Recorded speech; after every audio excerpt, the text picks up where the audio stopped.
my tongue beneath itself, bleaching my language, clenching my jaw with shackled teeth, because the moment I open my mouth, uprising spring from my saliva, my dialogue is cruddy.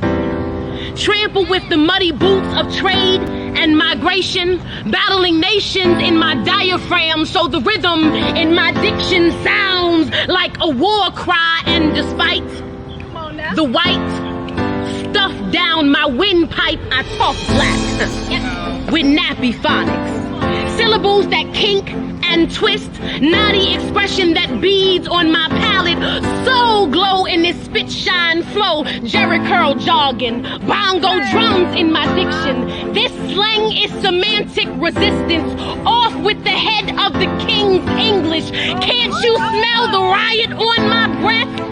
Char in my esophagus, my laugh is arsenic. And ain't enough opiates in this elementary education to hook me on phonics or gentrify the djembe out of my pronunciation. Love the taste of this cornbread accent. Sugar cane slang my tongue is. Motherland, mama of civilization, birth of every nation. Scat, boom, back, hi-hat, jazz, sax. There is music in my melanin and I be talking hella black. With a neck roll to articulate my tone. Conversations get you high as my cheekbones, and lingo bout lush as these hips done grown. Thick thighs and deep fried vernacular, hand motions and sound effects, hieroglyphics hidden in my messages. My breath is the building of the pyramids on repeat. I'm like a Negro spiritual sampled over a trap beat. There is a black anthem inside my belly, so I will always lift every voice and speak.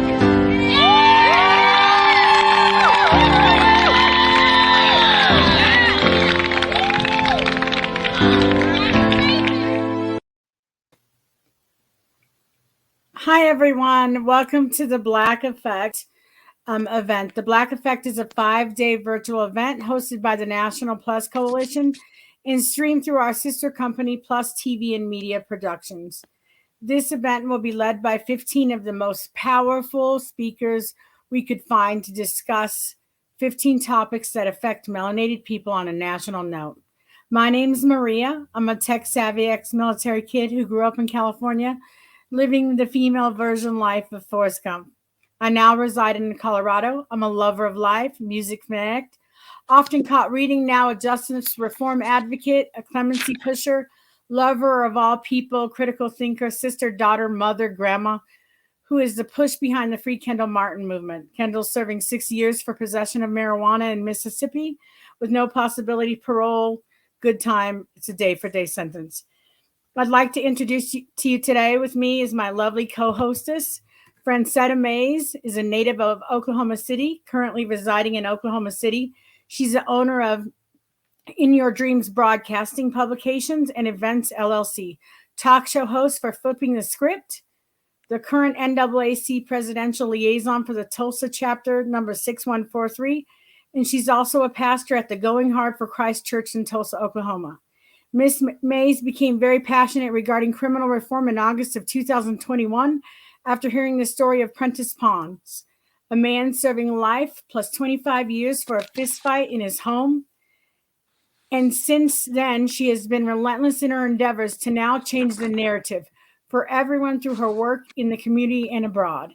Ms. Mays now uses her voice and platforms to bring awareness and enlist the assistance of people no matter the nationality or background. She dares to believe that each one can reach one, then affect the lives of many. Hi, Maria. Welcome. Thank you.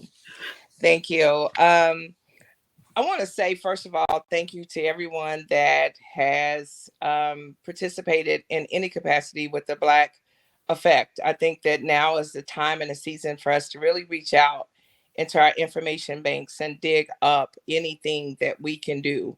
We each have a part to play. And Maria, I thank you. I know on short notice you had to take this, to step in as the hostess. And I thank you so much for being flexible and willing as well as everyone that had a hand in it, Brooke, Kent, everyone. I'm just looking so forward as I was looking over the agenda that we have coming up over the 5 days. I'm really excited. And so we're going to go into, I believe, the day one history. How did we get here? And look at Hakeem Nathaniel Crampton, who is serving a 4-year term as commissioner on the Michigan Indigent Defense Commission. He's appointed by Governor Gretchen Whitmer in 2019, making Crampton the first formerly incarcerated person appointed to a state commission, proudly representing the public's interest on this commission and the current chair of the MIDC Equity and Inclusive Committee. Hakeem has spent the last 15 years advocating for juvenile, criminal, and education justice, engaging communities across Michigan and mentoring thousands of Michigan students across the state, teaching English language arts through an innovative textbook curriculum, series of hip-hop based pedagogy called SLAM. The initials is SLAM, Lyrical Education. Hakeem serves as the movement and capacity building specialist for Just Leadership USA, a national criminal justice leadership development organization focusing on empowering persons with past criminal court involvement to advocate for systems and policy change within the criminal legal system. Hakeem also works collaboratively with, boy, that was a big word, with community-based organizations to improve the quality of life for Jackson's Southside residents experiencing poverty, gun violence, and disenfranchisement. As a community organizer and education advocate, Hakeem has received over 24 local, state, and national awards for his service to schools, communities, and organizations. His term on the commission expires in April of 2023. I would like to introduce our audience to Hakeem Nathaniel Crampton, the director of Amen for Youth, LLC.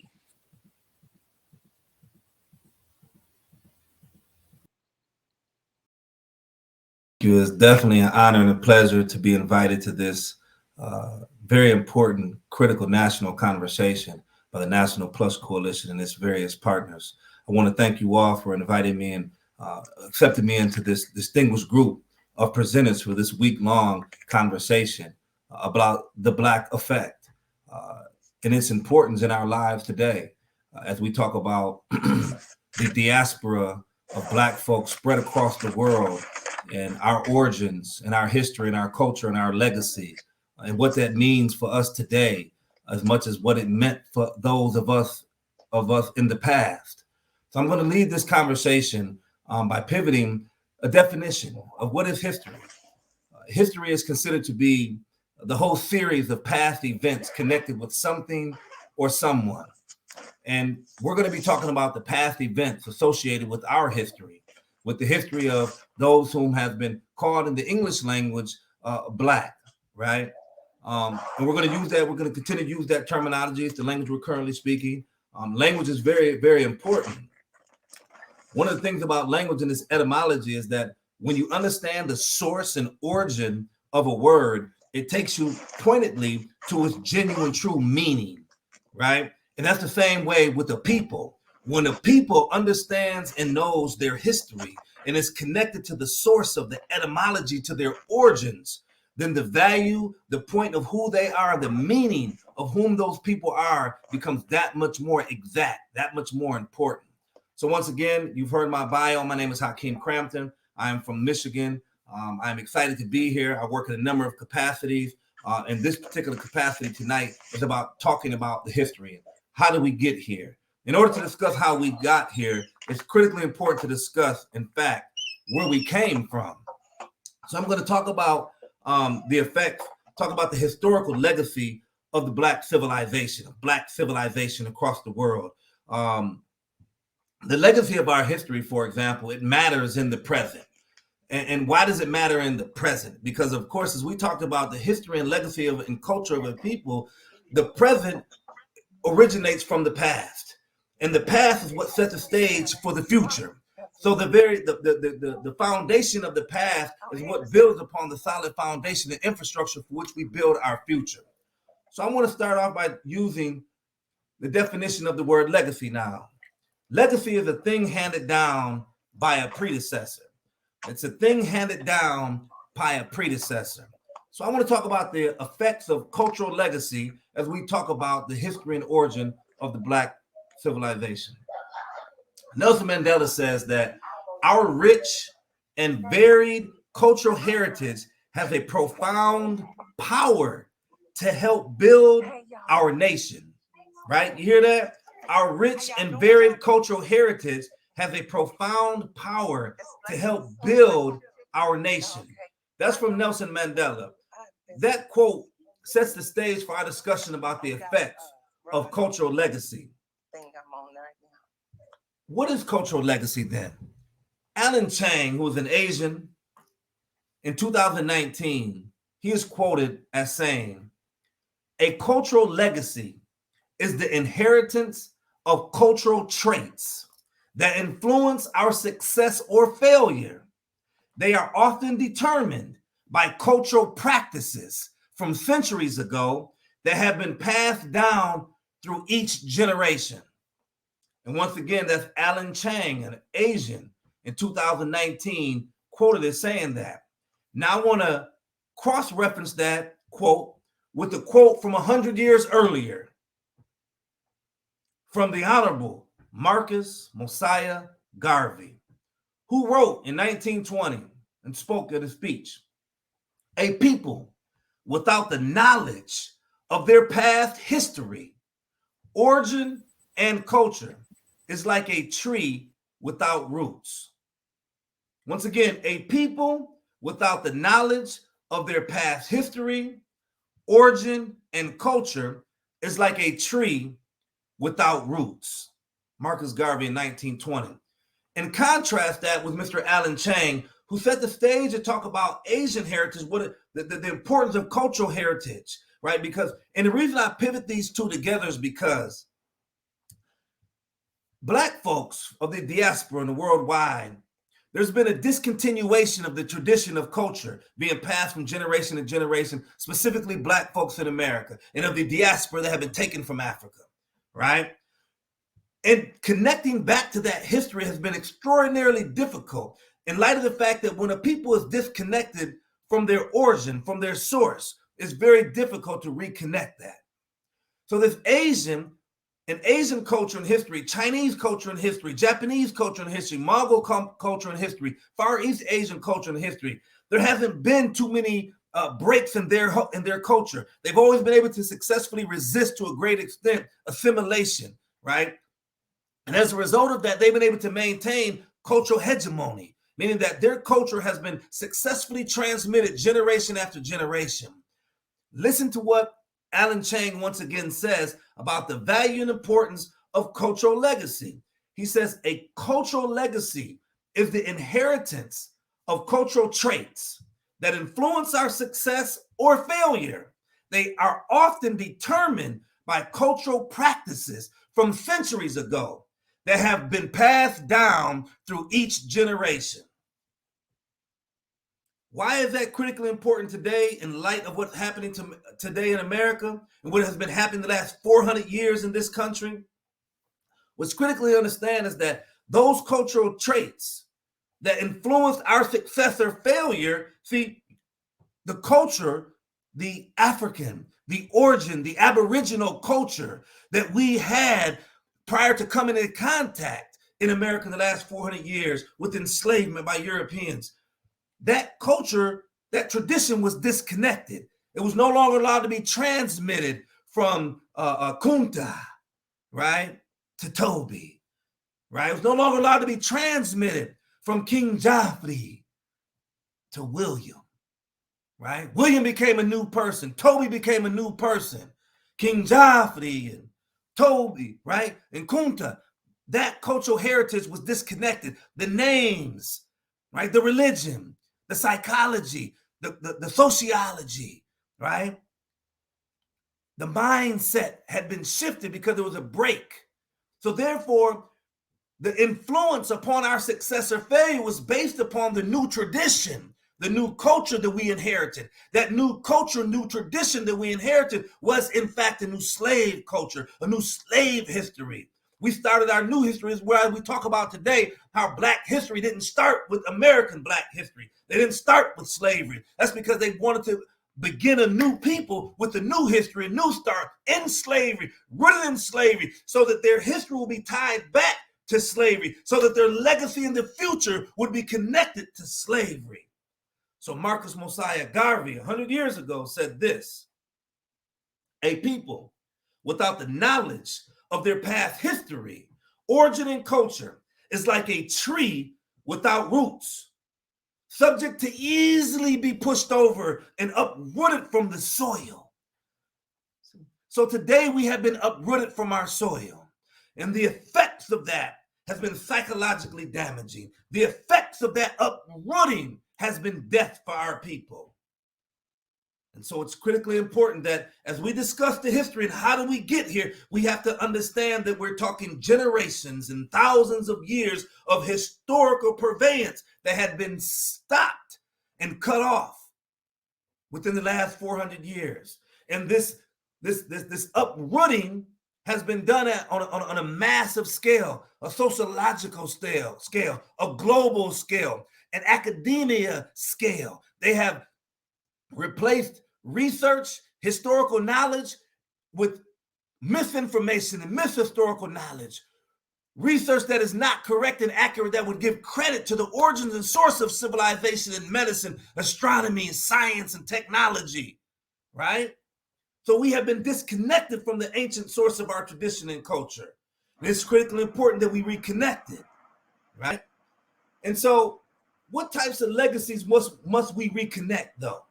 Because coming from a great tradition that was uprooted from us and taken from us, how do we reconnect from something that has been taken from so long ago, right? And disconnected from us and denied us access to it, so that we have to dig deep to find in the research and the annals of history and historical documents and pages to find the true history of who we were. Well, we have to discuss the 4 different types of legacies first and foremost, because if we're going to talk about build a future legacy and reconnecting to the past, right, from which our predecessors were cut off from us, and we're going to build a new future, we have to understand the types of legacy we're going to leave for the next generations to come. The first legacy is the emotional legacy. That is the most critical and important legacy that a people passes on to its successive generations. Why? Because that emotional legacy starts and begins in the womb, the connection of that mother, right? The genetic and biological connection to the source of that child's origin. That emotional legacy begins right there.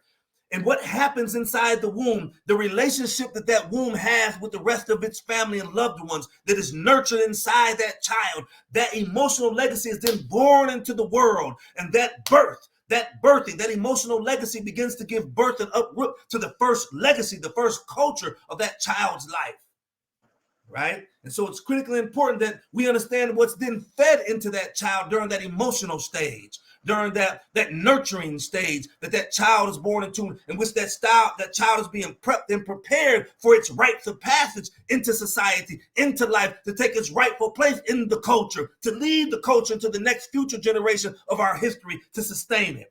Well, that rites of passage then merges into the spiritual legacy, because then as we foster that emotional legacy and build that emotional foundation and that nurture of love in that child, we must then imbue that child with spirituality, with the firm foundation of its faith, right? That child that connected to the spiritual ontology of the universe, that child connected to the infinite universe in which its source and origin gives birth to that child and to the cosmos and everything connected to it. That child then begins to get its spiritual legacy, and which is poured into from the elders of the community and the spiritual wise ones of the community. And they pour into that child and give that child its spiritual legacy. And the community as a whole is responsible for the next legacy, the social legacy, for what that society then builds from within that emotional and spiritual legacy. They must then build a social legacy And that social legacy must be based upon that emotional foundation, that nurture and love for each other and family, and that spiritual foundation, that guidance, that share the moral values that guides the people into its final legacy, its historical legacy. All of those wrapped into one is the cultural legacy of a people. We best seen this in the autobiography, or not the autobiography, but in the narrative called Roots by Alex Haley, the saga of an American family.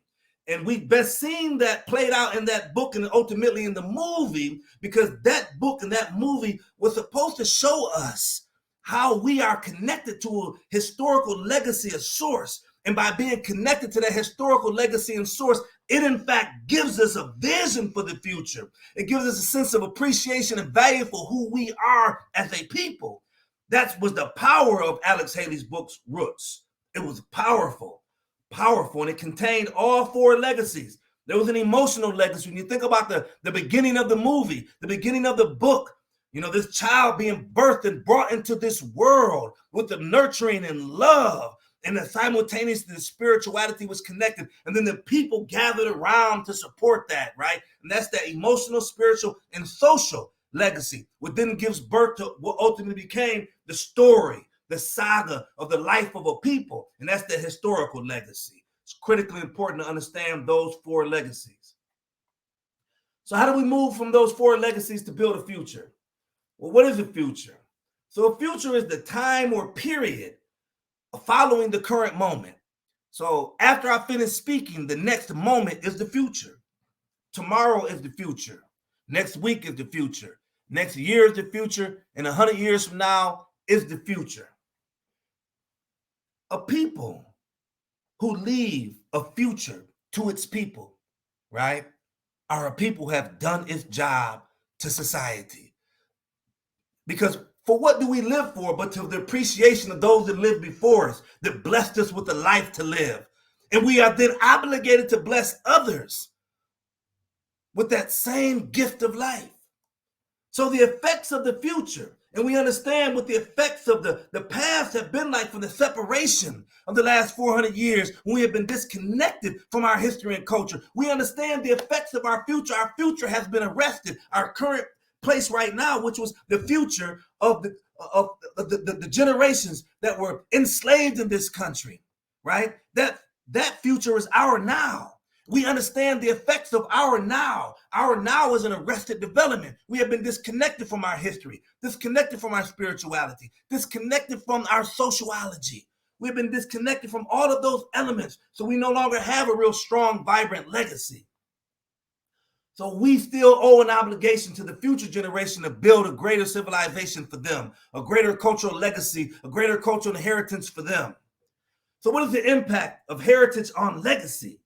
Well, when we put these quotes together that I quoted in the front, Mr. Chang and the Honorable Marcus Mosiah Garvey, the impact of heritage on legacy is this, that the inheritance of cultural traits, right, that influence our success or failure, those cultural traits we have to begin to appreciate and begin to reinvent within ourselves, because it is cultural traits, and cultural traits are practices, these are traditions. And our current traditions within our culture, we don't even have a proper description for them because we are all over the place. We're self-destructive. We're psychologically enslaved, right? We're still Jim Crowed in our mind, right? We're still Willie Lynched in our thinking and behavior, right? So our current cultural traits and practices are not the types of traits that a people needs in order to actually allow generations to pass the rights to the next generation. So we're not properly raising our next generation of children to be the leaders in society. So it's the cultural traits and practices and traditions we must focus on. We must focus on how do we get here and understand that we have been cut off from our history and culture, and that because we have no roots, we need to teach the roots to the people so they can be rebirthed back to the people, so they can be reborn, so to speak, right? By being recreated into the soil. We have to be rebirthed back in the soil, because these cultural traits are important. We understand that our behavior and our characteristics that people have stigmatized and stereotyped, We understand what those stereotypes do to us. We understand that being castigated negatively in such a way detracts from our ability to grow, right, from between that stuck in concrete. So we have to focus on those cultural traits, those traditions that re-enlive people, that a people begin to then pass on to the next generation. Because if we fail to pass on positive cultural traits to the next generation is worse off than the previous generation.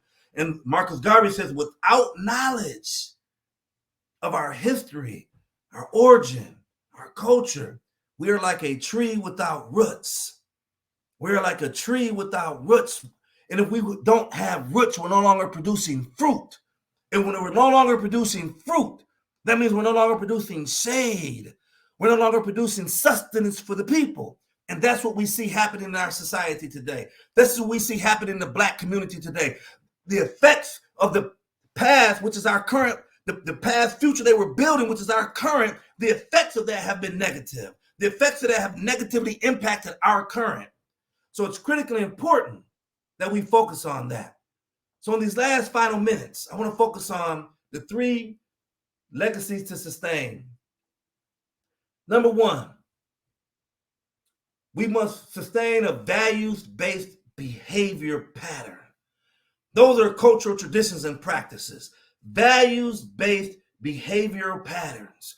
These are cultural traditions and practices. We don't have any systematic cultural practices. We practice other people's religion, other people's cultural customs, right? We practice other people's traditions and ways. We don't have our own. So we must focus on that by building a values-based behavioral pattern. Secondly, is we must instill them in a communal way, meaning that we must institutionalize our behavior. Our values-based behavior must become institutionalized, meaning we must create them as traditions in our community, where we have annual fairs and Juneteenth celebration and Black Excellence Awards. We must institutionalize our values-based behavior as communal traditions. Those are the 2 together.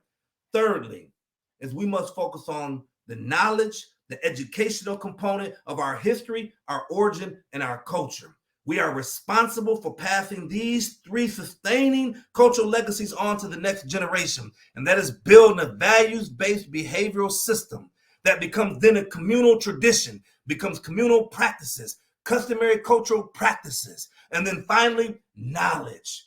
We must begin to teach this, institutionalize this, preserve the history of our people, our knowledge, our history, our practice, our behavior, so that our people have a solid foundation to continue watering the trees to give life-sustaining future to each and every one of us.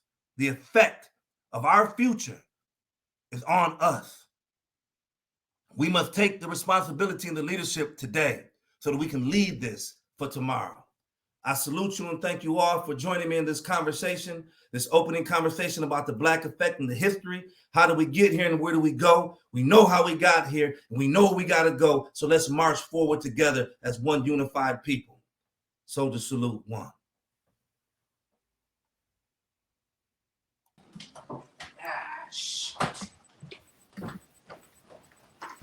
Thank you, Hakeem. Thank you so much. So we're going to move on to, let me introduce Kobina Bantushengo, is a Southern regional representative of the African Socialist Party. Kobina met the chairman in the Uhuru movement on the Mall in Washington, D.C. at the 10-year anniversary of the Million Men March. Kobina purchased Omali Yeshitela Speaks and knew at the moment this was the organization that would lead us to our liberation. Kobina went to his first APSP plenary in St. Petersburg, Florida, January of 2006. It was at the plenary that he recognized that this was the organization that had married theory and practice, the answer to African people's future. Kobina has been a member of the APSP since that plenary. Uhuru.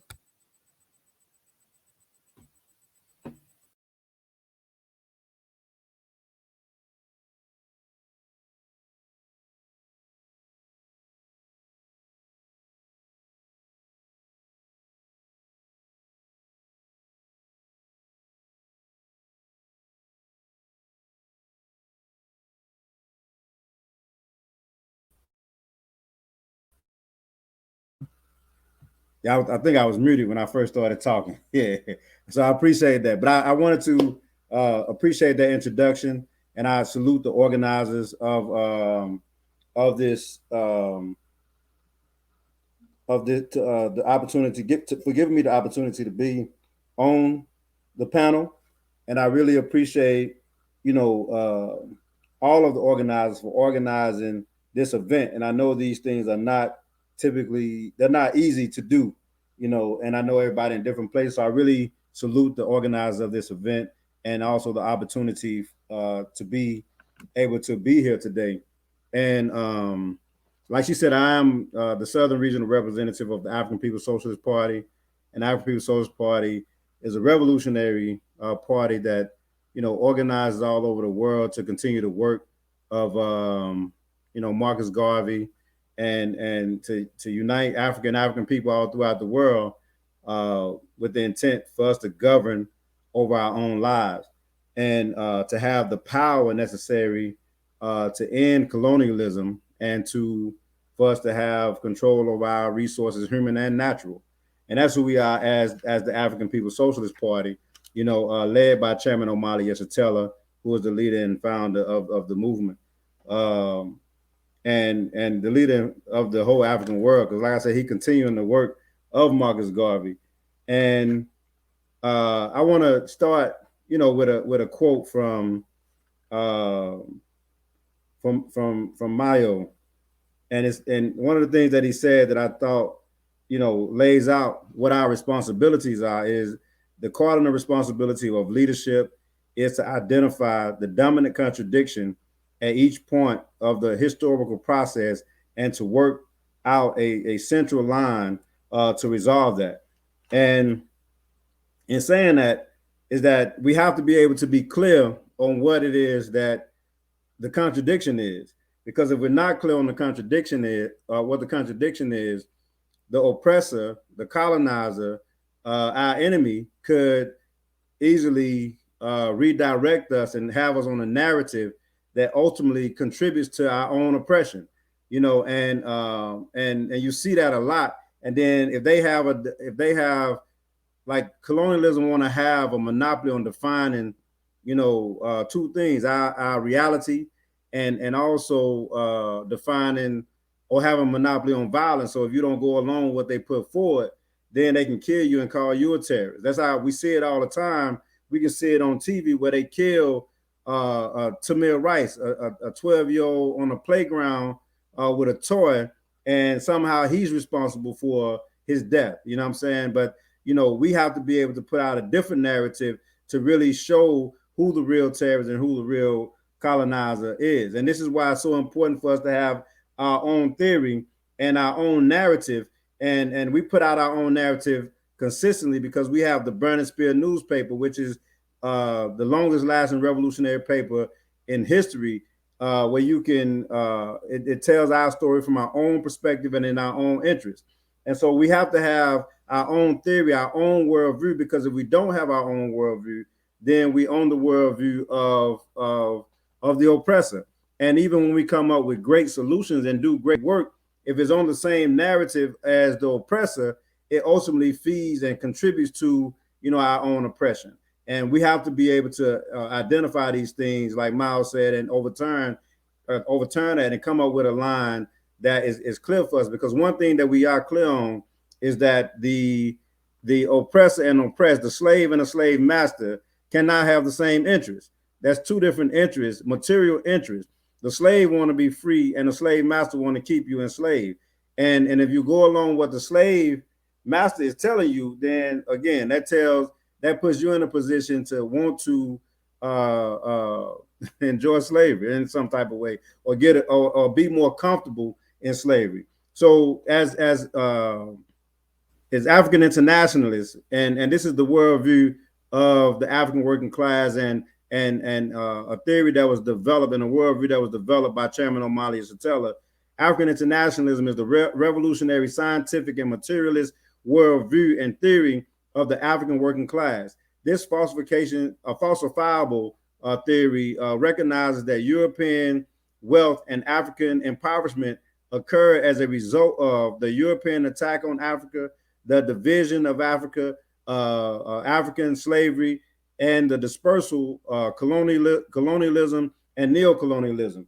And one of the things that Kwame Nkrumah stated was that neocolonialism is the last stages, or he wrote a book about neocolonialism is the last stages of imperialism, which means that white power and blackface is the last trick that the colonizer has, because they can no longer oppress you with their own tactics. And so what they have to do is find somebody that look like you, that sound like you, that do things like you, that have your same type of antics, where they will be able to convince you to go in the way of the colonizer or the slave master. So we have to be able to look at, when I read the definition of African internationalism, we have to have our own perspective and our own agenda, because if we're on their agenda in any kind of way, and that's what Garvey was doing. Garvey is what he called himself as an African fundamentalist. He was about taking power. Garvey said that he didn't see a flag nowhere in the world that black people, that African people could pledge allegiance to. So he said he created one. And we have to take that same type of initiative.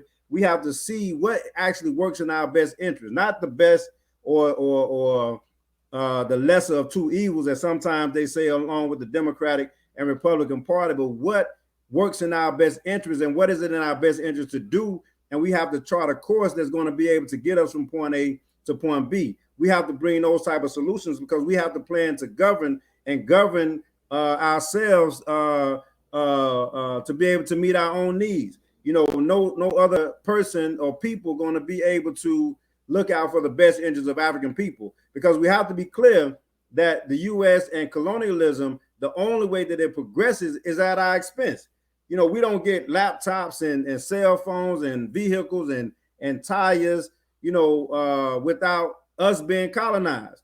You know, the way that we get the tires that we put on our car is because some children are being forced to go mine the rubber trees. We get diamonds, we get coltan, the things that make the computers and electronics work. 80% of the world coltan is in the Congo, you know, and it's children that's being forced to mine, where they're getting their arms severed and things like this. This is the part of the thing of things that everyday people don't normally see, because that's not the propaganda that they're going to put in front of you. They're going to just show you, just going to have a choice between which title you want, Goodyear or Michelin.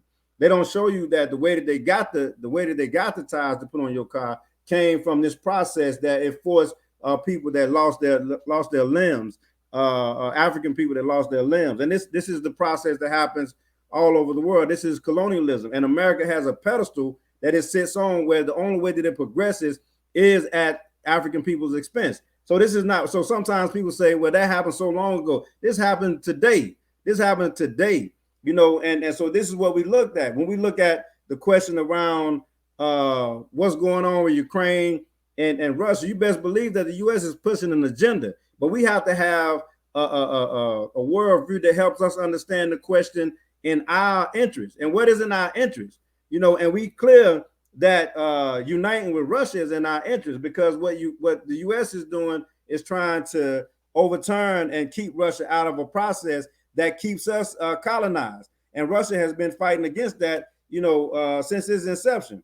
So, you know, we have to be able to understand our own narrative, our own worldview. We have to have that, because if we don't have our own worldview, what we're stuck with is the worldview of the slave master. And if we stuck with the worldview of the slave master, even our greatest minds and even our greatest work will only contribute to us being colonized.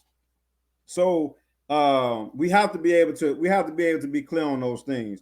And then, you know, to talk a little bit about reparations, the question around reparations, you know, the African People's Socialist Party has been getting reparations. We had a tribunal, the first world tribunal on reparations in 1982.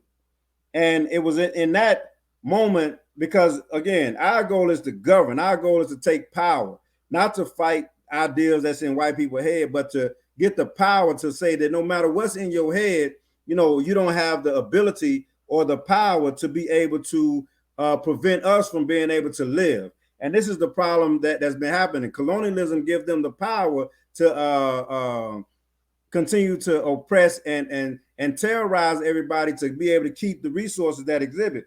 And we have a responsibility to take power and prevent that from happening. And part of that is even how they colonized the world, and they carved Africa up at the 1884 conference in Berlin, Germany, where they decided who gets what of Africa. No African people there. They decided that France get this portion of Africa, the U.S. get this portion of Africa, and they carved it up amongst the European, what they call colonial mothers. And so this is a contradiction, because this means that at this point, Europe and America begins to excel, but is at the expense of Africa and African people. And so we have to destroy these artificial borders, because none of these artificial borders existed prior to colonialism. None of these countries existed before colonialism. And this is what Kwame Nkrumah was fighting for when he was trying to get a United States of Africa to destroy these artificial borders that was created. And it's not nothing new, because they did the same thing here.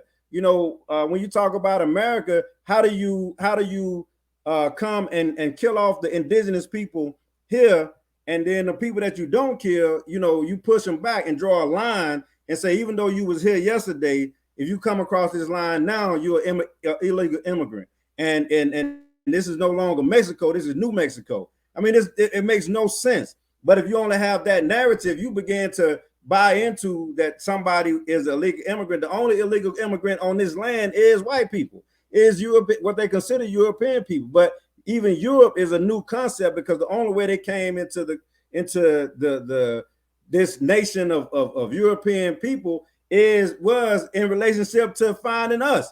And they said that it would be better for them to unite in order to conquer the whole world. And they began to terrorize and pillage the whole world. But in 1982, we had the first World Tribunal on Reparation. And it was in that meeting where the first time in history we was able to quantify the amount in labor alone that was owed to African people in 1982. And in 1982, I think it was something like $44 trillion in labor alone, not anything else. In labor alone in 1982, it was quantified that they owed us $44 trillion, which means they owed us everything they got. And it's not like they stopped there. You have the prison system now, where it's just another form of slavery. And we have to overturn all these contradictions, because the real criminals are not going to jail. You know what I'm saying? The real criminals are not being imprisoned. They naming holidays after the real prisoners. You know, Columbus killed, something like 4 million indigenous people in what they now call Haiti in like a 4-year time period. You know, but this is the contradiction that we face with. We have to be able to not only sum up the history from our own perspective, in our own interest, we also have to look at the material issues of what's happening right now from our own worldview that works in our own interest. Because everything that they put out is going to work in their interest, even when it sounds like it's going to work for you. You know, and we saw that, even with Obama. You know, Obama just he was a neo-colonial puppet. You know what I'm saying? So these are things that we have to be able to recognize. And from the reparations in the World Tribunal on Reparations in 1982 that was created, we've been fighting for reparations ever since, and been getting reparations. Because from that process, we organized one of the first reparation organizations called the African National Reparation Organization. And then we had we organized a organization of white people called the African People's Solidarity Committee, and their sole purpose is to go organize other white people to break up the unity that white people and generally have around the questions of Black people, and even and to get reparations for the African community. And they've been doing that since then. And then we have our mass organization, International People's Democratic Uhuru Movement, that has a reparation campaign that you can go to the website now, npdom.org, and sign a petition around reparations. And then we have the Black Power Blueprint, which is the blackpowerblueprint.org, that has that's building all over the world. And right now, building in St. Louis, Missouri, where we have a One Africa, One Nation farmers market, where there's a Hoover House, a red, black, and green 50-foot flagpole that is flying the red, black, and green flag, which is the continuation of Garvey work, which has over 50 economic institutions that's building, again, all over the world to practically and materially unite Africa and African people all over the world. We have organization right now on the ground in South Africa, but the Black Power Blueprint is fighting, and a lot of the reparations is contributing to building, for the community right now. We have a fourplex that is building to allow brothers that's coming out of prison to be able to get back on their feet and participate in a program that is going to contribute to the community and get brothers and sisters back on their feet to be able to integrate back into society, without missing a beat. And one of the fourplex will be named after Mafunde Lake, who was a political prisoner that did 31 years for organizing right here in Alabama, where I'm at. And so we have to be able to, do practical things, because we want that practical unity, that material unity, where we're not just talking, but we organizing to build the capacity to govern and take power ourselves, because they're not going to give us power. They're not going to give us the things that we ask them. We're going to have to take power in the same way that they took this land, the same way they took us from Africa, snatched us up and brought us here for their interest. We're going to have to take power and organize ourselves to take our resources back. And we coming for everything that's ours. We want everything that's ours. We want everything that they got, because everything they got belongs to Africa and African people and other colonized people in the world. And we have to be clear on these things with our own agenda and our own perspective and our own worldview. And we have to fight to get reparations. And we have to fight on every front. There's not, as a revolutionary, there's no stone that you don't turn over. You know what I'm saying? We want to fight in every capacity to be able to do it, but we want to do it in an organized way. That's why Garvey was building one organization with one aim and one destiny, that had one leadership that was guiding them to one particular. That's why Garvey was so successful. That's why Garvey was unifying millions of African people all over the world. That's how they came up with the red, black, and green flag. And to this day, you see African nations represent some aspect of that flag. And so, in closing, we need a revolution, and we got to be clear on that. And we need to overturn colonialism, and we have to have clear theory and a worldview and leadership that can get us to that end. Because again, our ultimate goal has to be to govern, to have power of our own lives, and to be able to work in our own interests. And we have to fight for reparations, and we have to unify as a people under the leadership of the African working class. So I just want to say in closing that we got a few things coming up too. African Liberation Day, May 28th. Check it out, alduhuru.org. We do a political education every Sunday. O'Malley taught me at 8 a.m. You can check it out. If any questions, let me know. Again, appreciate the opportunity. I appreciate the this venue to be a part of this panelist, and I really appreciate the work that's happened to make this happen, comrades. And let's get free. Let's continue this revolution, and let's take power. Uhuru.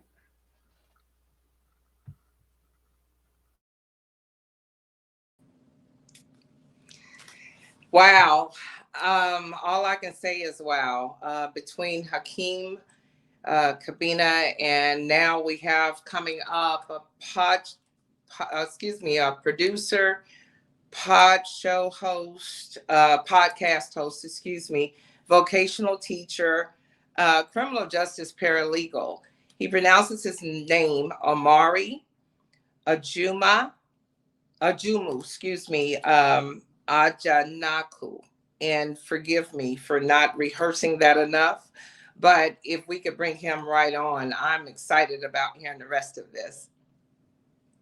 I need you to be loud. I am black, I am unique. When I come from ancient From the beginning. I am black, I am unique. I come from ancient kings, queens. When you look at me, what do you see? I am black, I am proud to be me. Oh man. First, I gotta give my brothers their flowers, man. Listening to them was incredibly inspiring, and knowing they've devoted themselves to the upliftment and the generational cohesion of our people, man, it's inspiring for me, and so I feel honored and privileged and blessed to be around a group of people doing this and as committed as they are, as well as deemed worthy to come speak about certain issues and certain topics within our community itself. My name, Omari Ajamu Ajanaku. It's Swahili from East Africa in Kenya. Omari means the highest mountaintop close to God. Ajamu means he who fights for what he wants. And Ajanaku means free and wealthy people. And I think it's time to get intentional, to get specific. I think the most important thing, and this is me being selfish, the most important thing I've ever done is to be a husband first and a father second. Because my family tree wasn't there, so I decided to create it myself. That narrative changes, as the brother said in the first, I believe Hakeem, he said, what we do present is the future itself. So now they look back on the family tree, and it's a different narrative that's been set. And it's by intention, by dedication, and by consistent efforts. My topic, here we go, integration versus separation. I feel before we dissect each, we need to define the terms. One of my biggest issues in my community is we don't get specific. We don't comprehend the words being discussed and the totality of them when it comes to their meaning. In my opinion, it causes us to lose focus and settle for less. And by the time we realize it, that the contract, the doctrine, it's already been signed and it's in paperwork. So now it's too late. So then we have to go backwards before we can go forwards because we didn't prepare, we weren't informed, and we didn't prevent us being taken advantage of once again. The meaning of integration is the act of incorporating and combining into a whole. The meaning of separation is the state of being moved apart. In my opinion, there's pros and cons to both. To keep us objective, these are the questions I want to focus on. Which one is more holistic and progressive for the next generation? Is one. Which will aid them toward their economic independence? Two. Which benefits the children more toward their emotional and mental development? Three. And four, which will result in the children being in a safe and healthy environment. And what I'm understanding as I get older and more mature is to better understand the present and future, you must understand the past. And the first thing I'm going to do is break down the foundation of the United States. As the second speaker, the brother, elaborated on eloquently, essentially the U.S. was built on stolen land, slave labor, and legislative control that benefited one racial group to the detriment of all others. Because we have to remember, it came to a point where for one group to read and write was a punishable offense by death. And so I want you guys to take a second and truly understand that somebody had to advocate for that in a court of law. There were steps and procedures. Somebody had to overlook and edit the document, take the right signatures to get it passed. That stated, if we read a simple book, if we comprehend words and knowledge and verbs and adjectives, it's a punishable by death and it's against the law. This is what we're dealing with.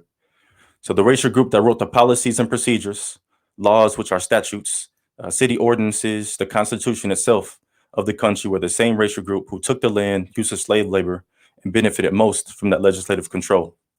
One thing we also need to keep in mind is that technically we're deemed 60% of a man and not deemed a human being, which made the inhumane treatment legal because they, in their opinion, in their head, they aren't men to begin or women to begin. They're chattel, like cattle, pigs, and chickens. So from us being castrated to lynched to raped to reading being a punishable offense by law to kidnapping to church bombings to stealing land and property to police brutality to arson, which is deliberately setting fire to property, to mass incarceration, to police genocide, to miseducation. All this was and is facilitated and performed by one main racial group. And this is the same group which some sought to integrate us with. So let's get specific. Who, what, when, where, why, how? Let's get specific. So I'm doing integration first. Who? African Americans joining Europeans. What? Will be legally entering European establishments, places where we would not be welcomed, even enforceable by law. The main area that I'm focused on is the 50s to the 70s, 19. Where? The United States of America. Why? From doing my research, the thought process was so that the children would have access to more opportunities and resources while ending the cycle of hate. And how it would happen is by legislation. Separation, same energy. Who, what, when, where, why, how. Separation, who? Excuse me. African Americans staying with themselves. What? Becoming self-sufficient, depending on ourselves for goods and services. The same time period, 50s to the 70s. Where? United States of America. Why? So that the children will learn to depend on themselves in a safe and community environment. How? By group economics. So let's get a little bit more deeper into it. This is my assessment after studying both and the history and embracing the reality. Integration, again, is the act of forcing incorporation by law. The negatives, I always start with the negatives first. Get that rain out the way, then the sun is waiting for us. So we're going to make it. The negatives, we were not deemed a human being. By law, 60% we were. And one of the biggest things I have issues with is that there was and is no African-American hate crime law that would give us some sort of legislation protection.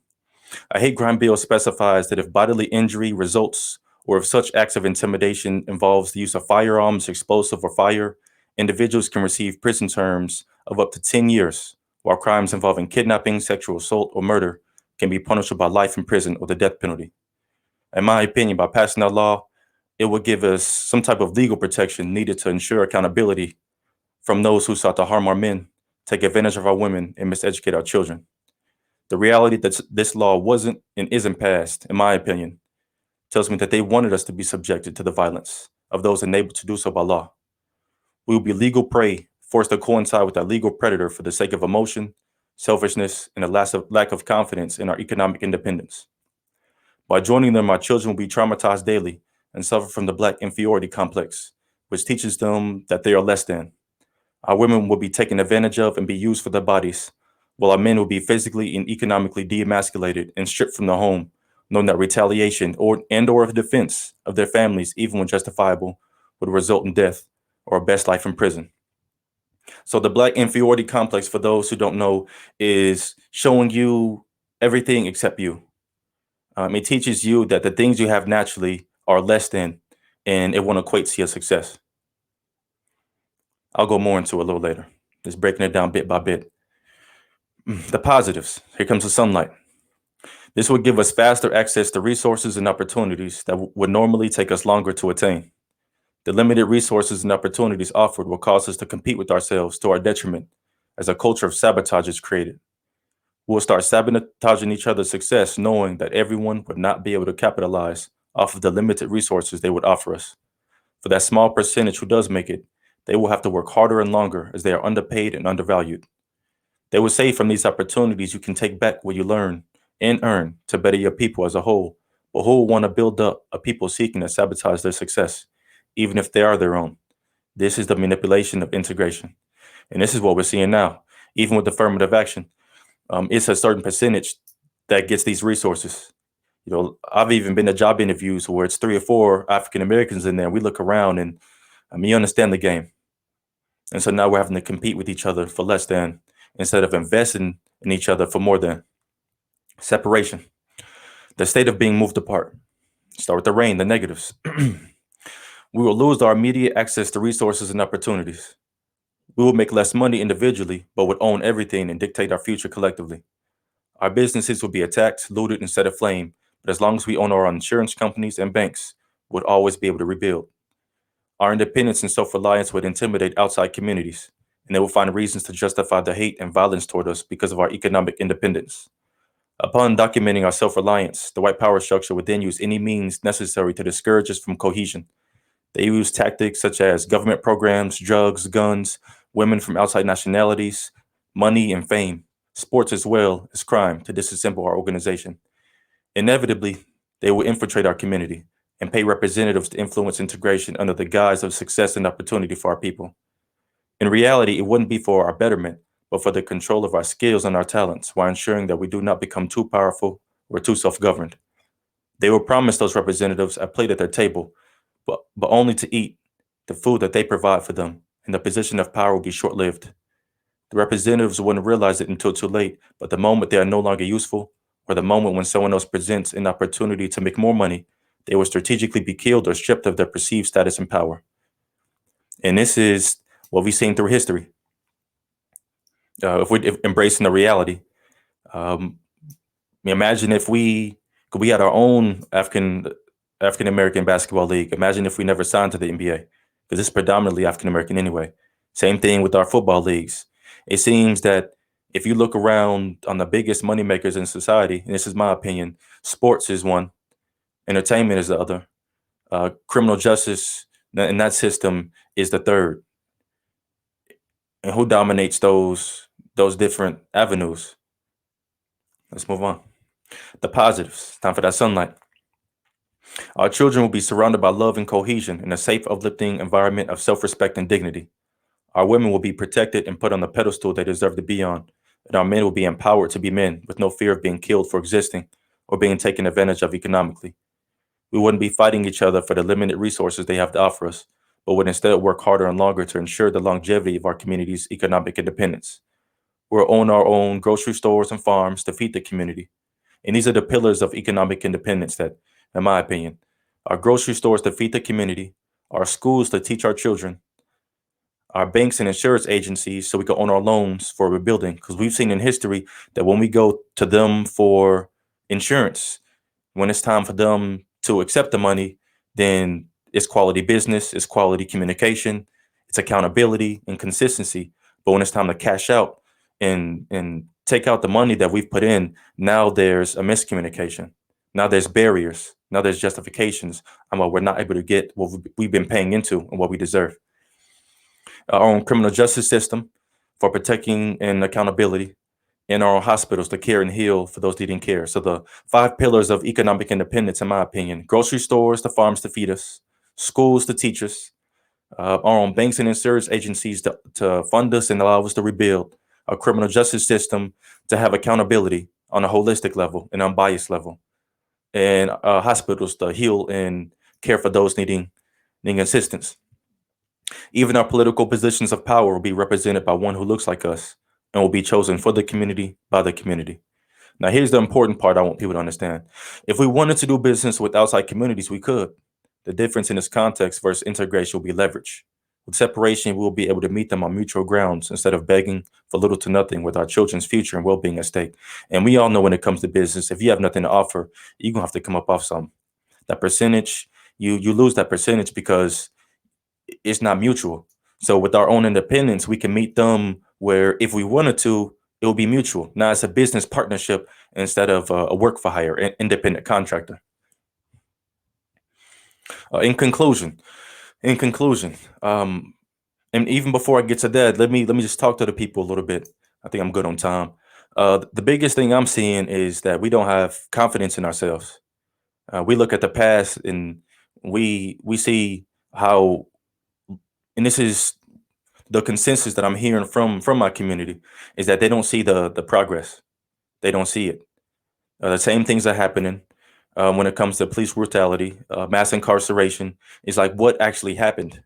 And one thing I challenge my peers on, and even my elders, is that now physically we're in slightly better conditions, but mentally I think we're doing worse because now we're distracted so much. Before we had purpose, we had community, and I think the greatest organization that we've ever had was the Montgomery bus boycott, I believe of the 1950s, because then we asserted our economic power, like the brother stated. If you wanted somebody to move, if you wanted somebody to feel what you're saying, affect that bottom line. And so now with that, we seized our own, and we were consistent and unwavering, and we had unity with it. And we weren't worried about self, but worried about people.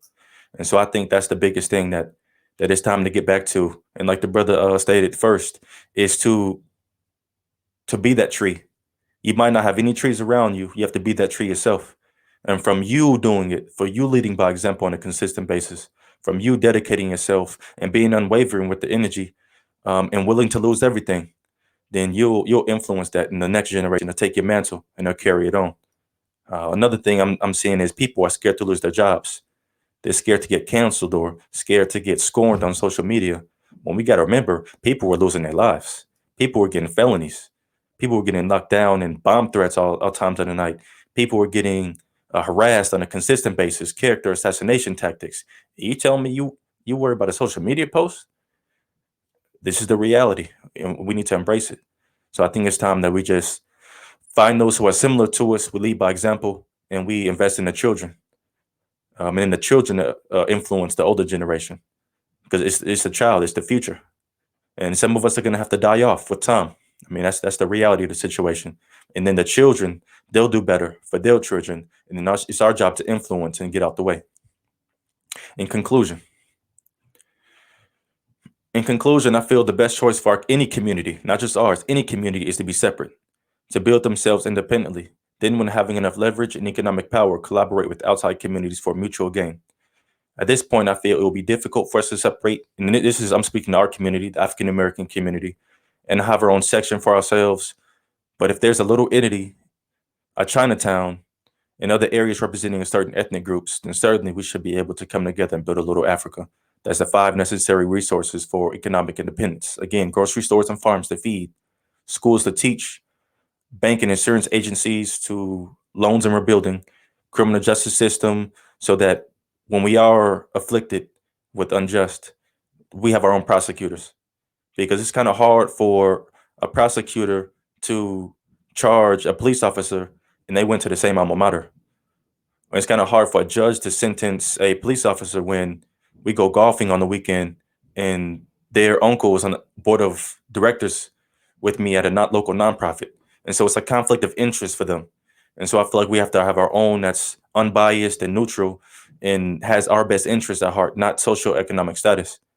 Because another thing in the criminal justice system, we spoke about this, people don't understand, but a public defender's job is to lose. Their job is to take a plea deal so that the prosecution can build their socioeconomic status charging us. Because you got to remember, from prosecution comes district attorney. From district attorney goes judge, House of Representatives, the Senate, Congress, mayor, governor. That's how they build their career, is prosecuting us. And so it's time to embrace the reality. It's time to have our best interests. It's time to be informed, to prepare, and to prevent. And it's time to do what's best for us and be unwavering with that energy, because what we do now in the present is an investment in our future, because it's either regression or progression. There is no middle ground. So before ending, I would like to read an excerpt from A Letter to My Children. You all saw the film film trailer. And the project is a soundtrack, a philosophical poetry book, and a film. And the purpose of it was to leave some wisdom and guidance for my children upon death, aside from my life insurance policy, to leave them something behind that will help them navigate the many traps set for them in this integrated society. The key subjects addressed are communication and relationships, success and career development, peer pressure, and conflict resolution. And the poem is called The Blue-Eyed Doll. I'm about to read a little fast because we're going low on time. The Blue-Eyed Doll. My children say this one, but I must tell them no. Today they won't understand, but if they did, I would say prioritize you and those who look like you. Find you a doll that looks like you and cling to it. Know that it is the finest form of beauty for you, because you will see millions of blue-eyed dolls, millions of pale-skinned blonde-haired dolls, and millions of other dolls that look like other people. And that's okay. It's okay to be around people who look different than you. But what's not okay is that you will also see millions of disfigured and deranged black dolls, millions of dark-skinned dark dolls that look like the blue-eyed doll, but only with darker skin. Few will positively reinforce your vision of beauty. Few will show you your natural hair and skin and your natural body shape. Few will give you a healthy example of what it means to love yourself unconditionally. Most dolls that look like you will show you dysfunction and teach you that beauty is everything but you. And when you get tired of looking at so many of those dolls, which are intentionally created to be unsightly, that blue-eyed doll will be there, waiting to show you what beauty should be, waiting to show you what you aren't. That blue-eyed doll would teach you that your natural hair should be straightened and pressed. That blue-eyed doll would teach you that your brown eyes should be blue or at the worst green. That blue-eyed doll would teach you that your skin is too dark and needs to be lighter. That blue-eyed doll would teach you that the shape of your body is something to be ashamed of. That blue-eyed doll would teach you that beauty is everything but what God has blessed you with. That blue-eyed doll would teach you that her mate should be your mate. And as you get older, society would do its best to confirm and reinforce the teachings of the blue-eyed doll. In the media and on billboards, in pictures and in movies, that blue-eyed doll will be there to remind you of what you learned at this age. And without realizing it, you will begin to press your hair or wear weave for it to be straight. You will wear contacts or get surgery for your eyes to appear blue. You will get your skin bleached or apply synthetic creams for it to appear lighter, all to look like that blue-eyed doll. So no, my children, put that doll back. I don't mind if you play with it from time to time, because I feel the blue-eyed doll deserves respect, just like any other doll. But no, I will not buy it. I will not allow it in my house, and I will not allow it to pollute your mind in any way, because one day you will understand and realize the power of the blue-eyed doll. Thank you.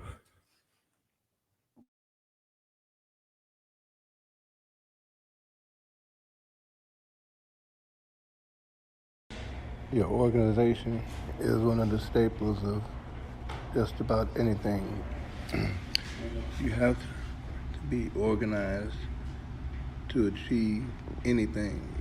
You have to find out what you need to do, what you want to accomplish, and what steps it's going to take to do that.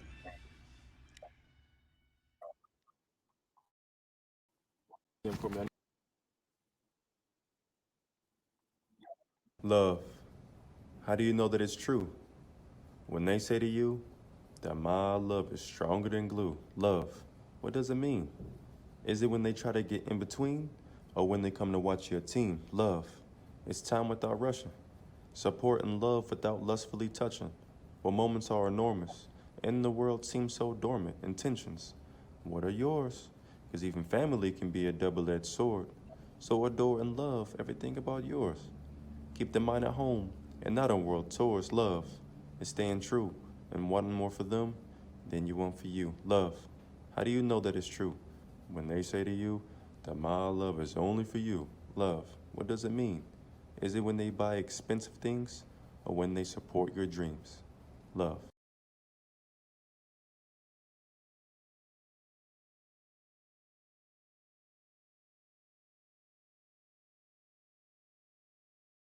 To achieve anything, you have to find out what you need to do, what you want to accomplish, and what steps it's going to take to do that.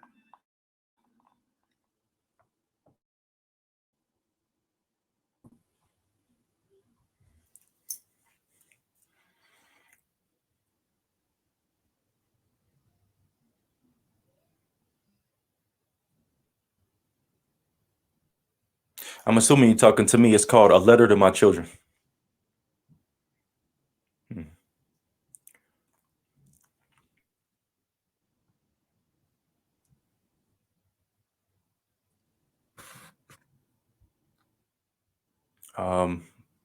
My economic system was, oh, the 5 pillars. I'm assuming they're talking about the 5 pillars. The 5 will be schools, farms, grocery stores. It will be hospital, bank, and it will be a criminal justice system for accountability.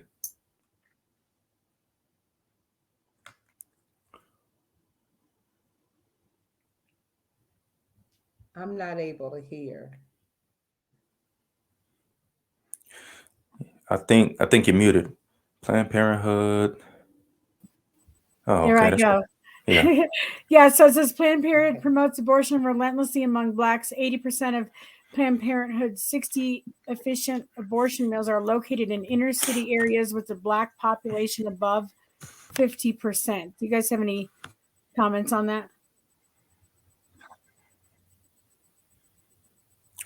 I mean, I feel it influences a culture of frugal and dysfunctional relationships, because now, before laying down with that person, having sexual relations, in their head, by programming and manipulation, I have a way out. Instead of having the intentionality in longevity, it's now a culture that's been used to deceive people into this, which is, terminating and killing our future leaders and future president and future nonprofit owners and LLC owners and scientists and doctors and teachers. Yeah, and indeed, and you know what's critical with the question related to Planned Parenthood is that Planned Parenthood is associated with the eugenics project. It started in Europe and Germany, and which is part of the promotion of white supremacy, that white race is superior than the black race, and eugenics was about studying to figure out how to make their recessive genes, how to make them dominant, right? And to put an end to our dominance, they come up with Planned Parenthood to really plan our destruction, while they plan their way to emerge into the eugenics hierarchy of race. And here's a Yeah, and question. I would just briefly, I appreciate the comments and the responses too from the other panels. I really appreciate that, and we should, people should look at the history of Planned Parenthood. Being that they had a program for 40 years, that I think it was 38 states where they had an IQ test. That if you failed the IQ test, they would sterilize the child.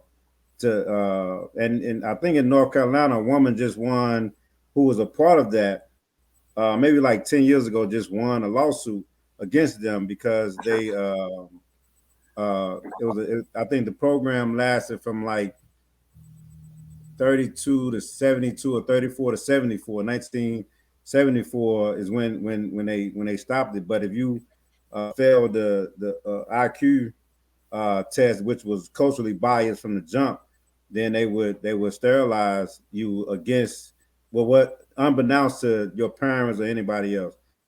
I think you should look at that. But I think the ultimate thing is that when we see those things, the question is, what do we do? How do we organize ourselves to not only push them out, but build the things necessary for us to be able to govern ourselves? And it looks like the next question's for Hakeem. Hakeem, what made you connect with the history or Black culture as a Black man? Yeah, that's a great question, especially coming from someone like myself that happens to be biracial, right? And so, my entire life has been raised inside a Black community. I wrote a semi-autobiography called Little Brown Bear, Looking Through the Eyes of a Biracial Child Raised in Black America. I was fortunate not to be raised in a white community, fortunate not to be raised in a dominant white environment. So I was in a community in which my community was repressed. And I remember growing up my entire life hearing things about great Blackness and how proud we were to be Black, and then hearing disparaging comments about what happened in the past. And I developed a sense of appreciation for who I was and what my struggle was in my historical connection through my father, through my grandmother, and what they had went through to get to where they had got to in that place that I was now born in. So my lifelong association, affinity within the culture that raised me gave me the connection to history and Black culture as a Black man. Salute. And then here is a question. It's quite clear our need to engage, educate, and energize the youth into holistic Black nationalism. What do you think is the most effective way to do the combating the many distraction and culture pathologies in our communities? Examples. Like the two great men that's talking today, we need examples. You can say things and describe things and give pictures, but it's something different when you walk in a room. You see my man's jacket on. You see him with the trim. When he walks in the room, it's a certain energy he conveys. My other panels, when he opens his mouth and communicates a certain way, people stop what they're doing and listen. They need that tangible example to follow and to take from and to do better than.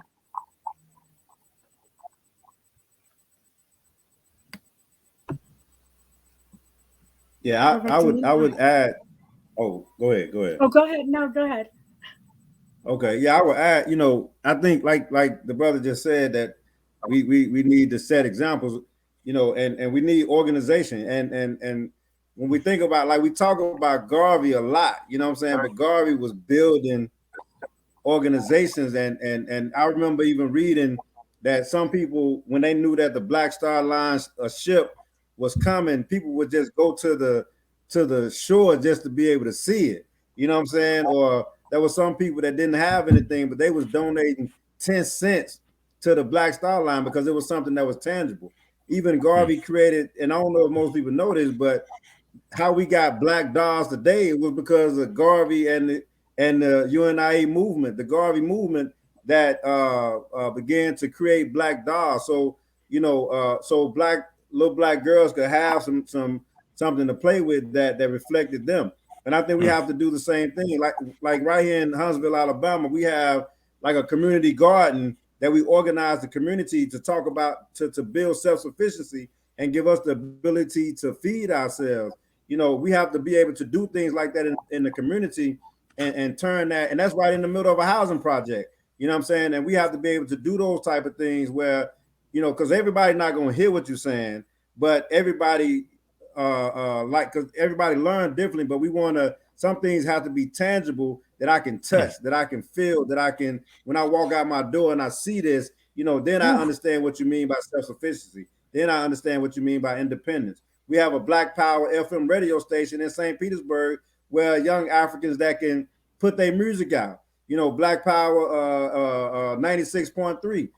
And we have to be able to do those type of things in order for people to be able to understand and participate in a way that otherwise they may not be able to hear it. And that's in Alabama, that radio station, Black Power 96.3. What's that location of that 96.3?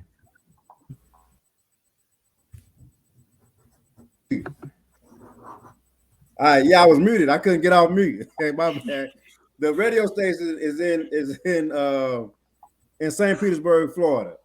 It's at the Uhuru House in St. Petersburg, Florida, and it's Black Power FM 90.3. And you can get the app too. And if you go to blackpower96.org, you can download the app and you can listen to it, anywhere in the world. You know what I'm saying? Uhuru. I wanted to share this because they shared this. I think they were asking about a newspaper, and Amari said his newspaper, and I wanted also to make sure they knew how to find you, Kobina, which is the Burning Spear newspaper, correct? Yeah, the Burning Spear newspaper is the longest lasting revolutionary paper in the world. We've been printing that paper since 1968.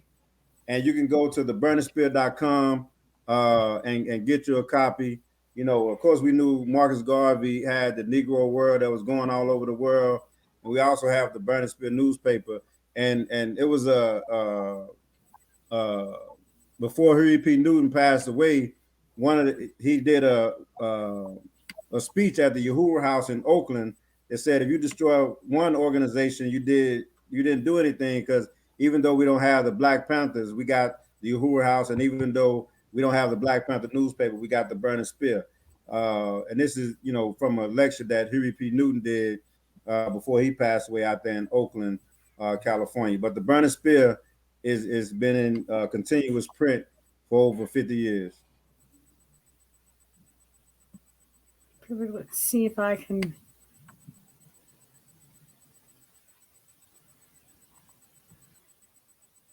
I'm just going to scroll through and see if I see any other comments. Let's see.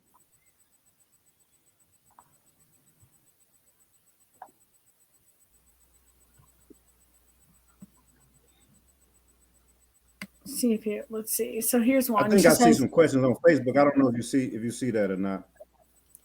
Probably. Well, go ahead and answer what you see. I don't want to miss anybody's question, especially while we got you here. Yeah. Go ahead and read. I see two different questions that I see right off top.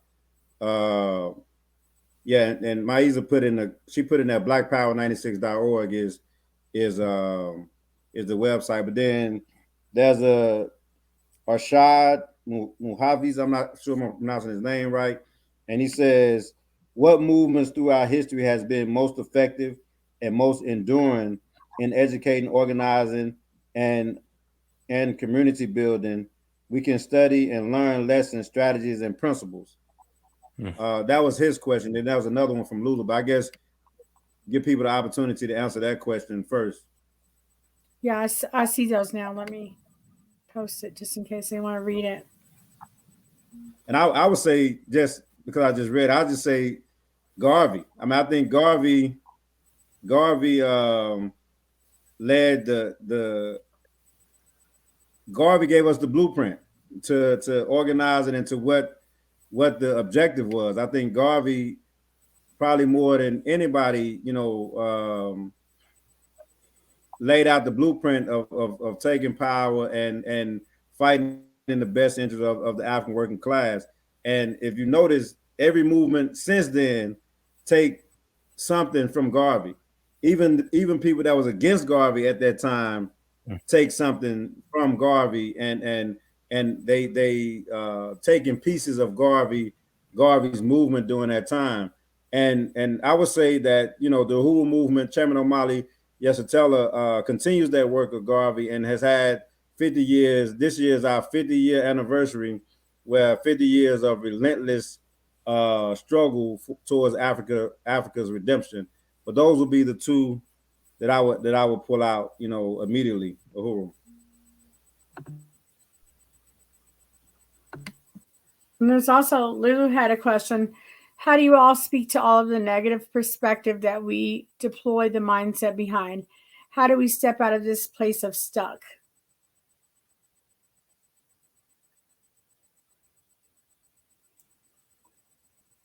Yeah, the mindset is a crucial place and the seat of our, central being. So, we've been constantly combating negative stereotypes since we've come in contact with Europeans and colonialism, all the way back to the Aryan invasions of ancient India, right? In which they created the caste society, in which the darker people in India would be at the lowest caste, right?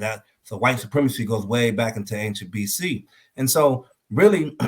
When we look at the 60s movement, when we started really advertising that Black is beautiful, really started instilling a sense of self-esteem and love for each other, that has to be continuously reinforced within our community and culture, because those images of those icons from the 60s, those, from the Jim Crow era that emerged out of slavery, those images still persist today, and our children are still impacted by them today. So we have to continue to reinforce positive images, and like the brother was mentioning earlier about role models. Who do we see? And when individuals open their mouth, the individuals that we see, what is coming out of their mouths? And so we have to produce that positivity to combat these negative stereotypes and negative perspectives that persist in our minds based on images and icons that we inherited post-slavery into the Jim Crow era into now.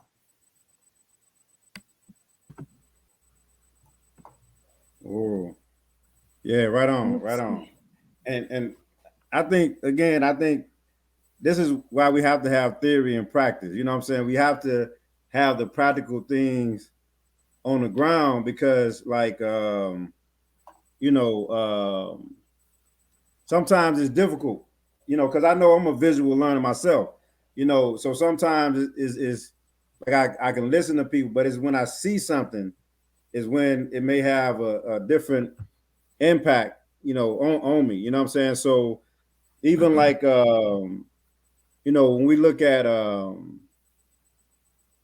some of the organizations, like say like the Black Panther Party, like he mentioned, like in the 60s, and the Black Power Revolution of the 60s. I remember reading this story about the FBI trying to come and isolate the Panthers, and they was talking to people in the community, and they ran into this one woman, and she and said to her, y'all for those communists, you should be against communists, and you should be against those people over there. And they was talking about the Panthers, and the lady said, I don't know what the hell you talking about. All I know is that that's my free breakfast program on there, and I'll fight you tooth and nail for that. You know what I'm saying? And when they had free health clinics, they had free breakfast program, because this gave the people the confidence necessary that if we can feed our own children without other assistance, then what else can we do?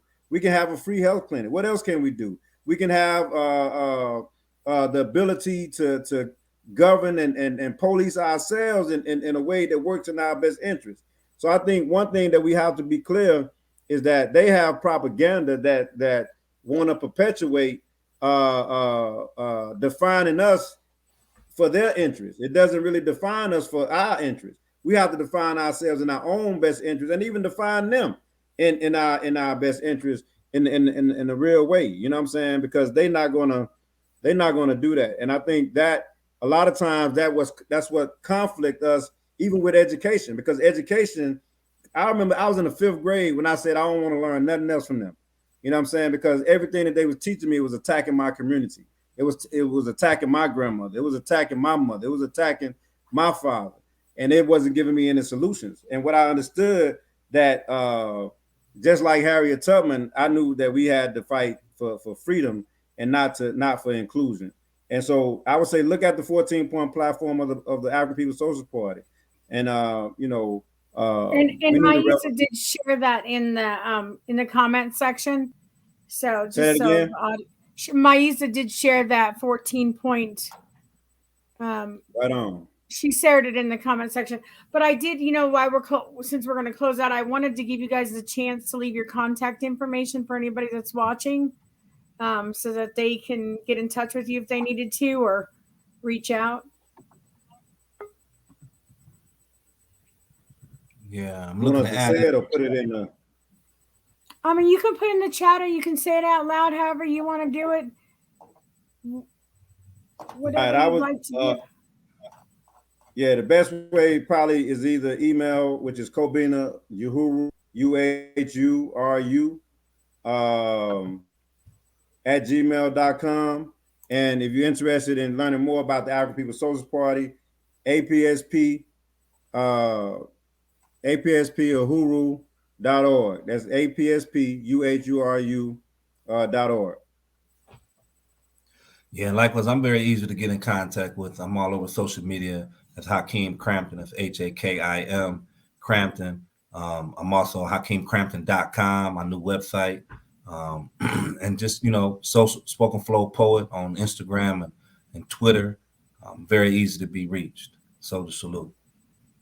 Thank you. I did want to thank the audience today for watching day 1 of the Black Effect. We will be back tomorrow at 7 p.m. Central Standard Time.